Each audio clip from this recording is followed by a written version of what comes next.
বিসমিল্লাহির রহমানির রহিম। আসসালামু আলাইকুম, welcome to my channel Sathi Hasan kitchen. তো আজকে দুপুরে কী রান্না করবো সেটাই আপনাদের সাথে শেয়ার করব। তো তেলটা গরম হয়ে গেছে, একটু লবণ দিয়ে দিলাম আর এখন দিয়ে দিলাম মাছ। তো আজকে রানবো কারফু মাছ। তো ভেজে ফেললাম হলুদের গুঁড়ো, মরিচের গুঁড়ো, লবণ দিয়ে মেখে। এখন পেঁয়াজ দিয়ে দিলাম অবশিষ্ট তেলে, আরও তেল দেব।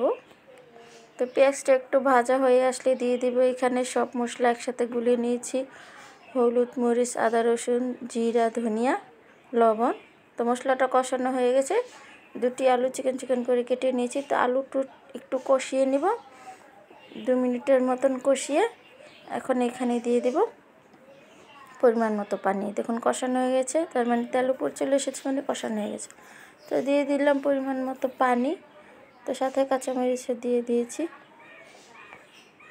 এখন পানিটা গরম হয়ে এসেছে, এখন মাছগুলো দিয়ে দিলাম। তো মাছগুলি দেওয়ার পরে 5 মিনিট অপেক্ষা করলাম।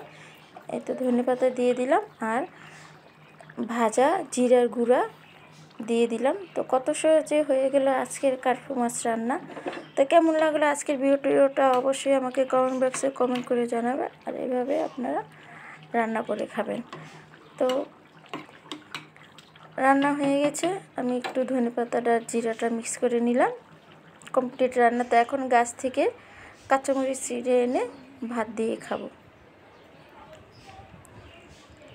তো আমার ভিডিওটা যদি ভালো লাগে একটি লাইক দিতে ভুলবেন না। অবশ্যই আমার চ্যানেলটিকে সাবস্ক্রাইব করবেন। Subscribe my channel, like, comment, share. তো লবণ দিয়ে মেখে কাঁচামরিচটার সাথে নিয়েছি। বিসমিল্লাহ বলে এখন খেয়ে ফেলবো আর কাঁচামরিচটাকে কামড় দিয়ে খাবো। তো আজকের জন্য এই পর্যন্তই। আপনারা সকলে ভালো থাকুন, সুস্থ থাকুন। এখান থেকে বিদায় নিচ্ছি।